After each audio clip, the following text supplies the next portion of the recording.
में एक्सप्लेन करने जा रहे हैं रीबोर्न रिच के नेक्स्ट एपिसोड। यदि आपने इसके पहले वाले एपिसोड नहीं देखे हैं तो मैंने उसका लिंक कमेंट सेक्शन में दे दिया है, तो वहां जाकर आप देख सकते हो। नेक्स्ट पार्ट भी अपलोड कर दिया है, तो उसको देखने के बाद उसका नेक्स्ट पार्ट भी देख लेना।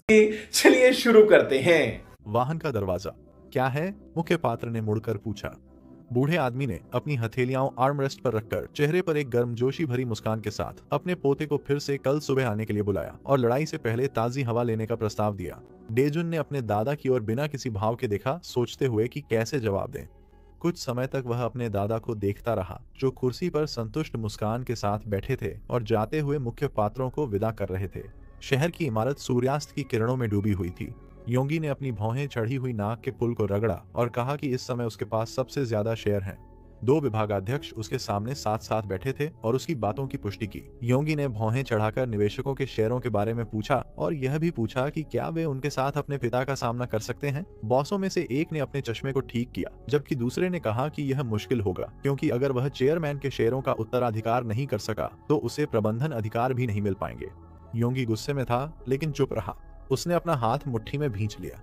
योंगी का चेहरा और भी गंभीर हो गया जब उसने पूछा कि अगर उसके पिता की मृत्यु हो जाए तो उन शेयरों का क्या होगा। दोनों विभागाध्यक्ष हैरानी से उसकी ओर देखने लगे।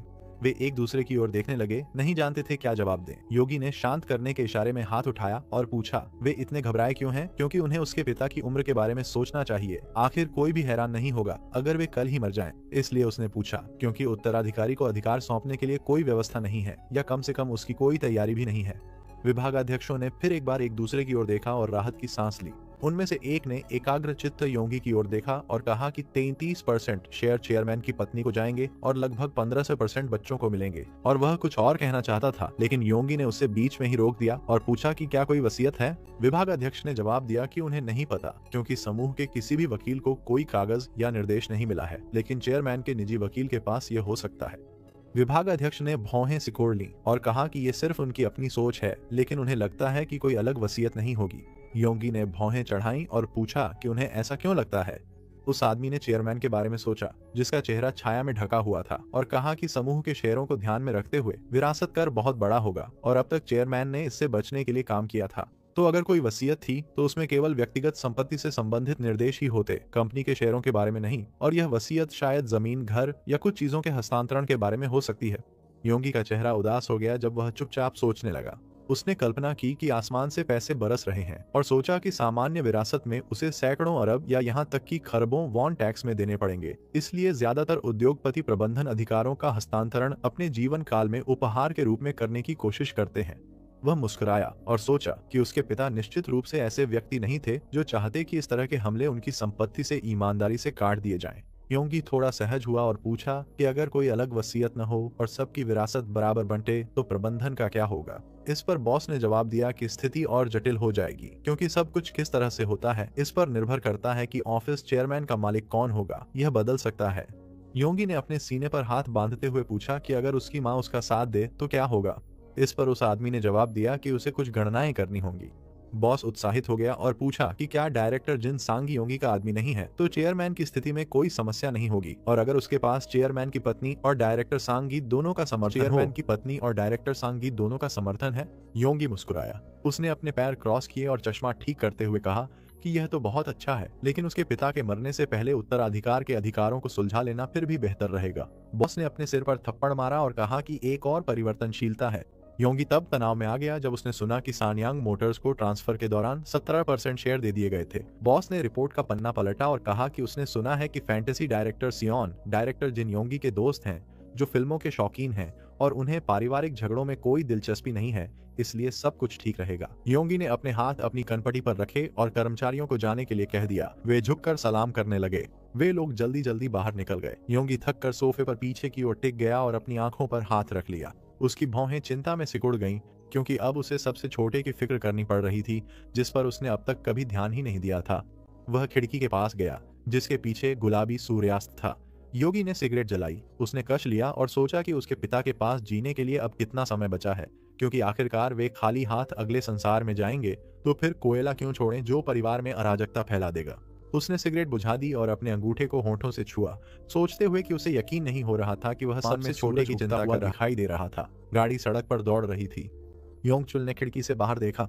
दाजुन ने अपने दादा की ओर देखा और सोचा कि वे सुबह सुबह कहाँ जा रहे हैं।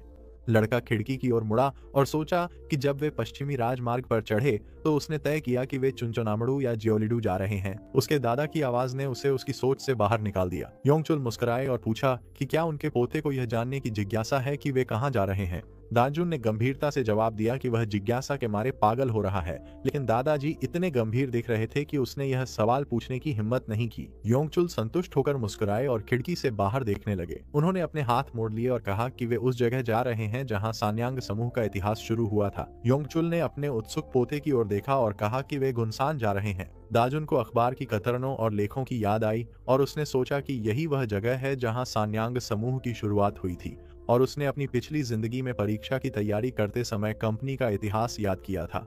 उसे एक पुरानी तस्वीर याद आई और उसने सोचा कि गुनसान जोसोन काल के चावल के गोदाम का स्थल था, जो कोरिया की आजादी के बाद जापानियों द्वारा छोड़ी गई संपत्ति थी। दाजुन ने रात के शहर की रोशनी में डूबी सी बिल्डिंग के बारे में सोचा और यह भी सोचा कि दादाजी ने चुपके से गोदाम में सबसे कीमती चावल छुपा दिए थे और बाद में उन्हें बेच दिया था, और उस बिक्री से मिली रकम ही आज के सान्यांग समूह की शुरुआती पूंजी बनी। दाजुन ने हैरानी से अपने दादाजी की ओर मुड़कर पूछा कि क्या वह चावल का गोदाम अब भी खड़ा है। योंगचुल हैरान रह गए और पूछा कि उसे उनके बारे में कैसे पता चला। दाजुन झिझक गया। वह थोड़ा सहज हुआ और बोला कि उनका जिक्र कई पत्रिकाओं में दादाजी का इंटरव्यू छपा है और सान्यांग ग्रुप के सभी कर्मचारी इसके बारे में जानते हैं, तो फिर पोते को यह कैसे नहीं पता होगा। योंगचोल संतुष्ट होकर हंसे और कहा कि उनका पोता फिर से उनकी नजरों में अंक बटोर रहा है, क्योंकि उनके 10 पोते पोतियां हैं जो सिर्फ उनका पैसा खर्च करना जानते हैं, और ऐसा लगता है कि केवल दाग्यून ही जानता है कि उन्होंने वह पैसा कैसे कमाया। उस लड़के ने तारीफ को संयम के साथ स्वीकार किया। योंगचोल गंभीर हो गए और बोले कि युद्ध के दौरान गोदाम अमेरिकी सैनिकों को इस्तेमाल के लिए दे दिया गया था और कुछ समय बाद उन्होंने उसे वापस कर दिया। उन्होंने गोदाम के बारे में और इस बात के बारे में सोचा कि अब वह एक ऐतिहासिक संग्रहालय है, क्योंकि वे उसकी महत्ता को संरक्षित करना चाहते थे, इसलिए उन्होंने उसे राज्य को दान कर दिया, और इसी वजह से वे बिना अपनी एक भी पाई खर्च किए उसे साफ सुथरा रख सकते हैं। दाग्यून ने हैरानी से सिर घुमाकर कहा कि चूंकि यह एक ऐतिहासिक संग्रहालय है तो इसका मतलब यह हुआ कि यह उनके दादा का संग्रहालय है। योंगचोल फिर से हंस पड़े और बोले कि यह सच नहीं है। वे कैसे ये रिकॉर्ड छोड़ सकते थे कि उन्होंने कुछ चुराया था।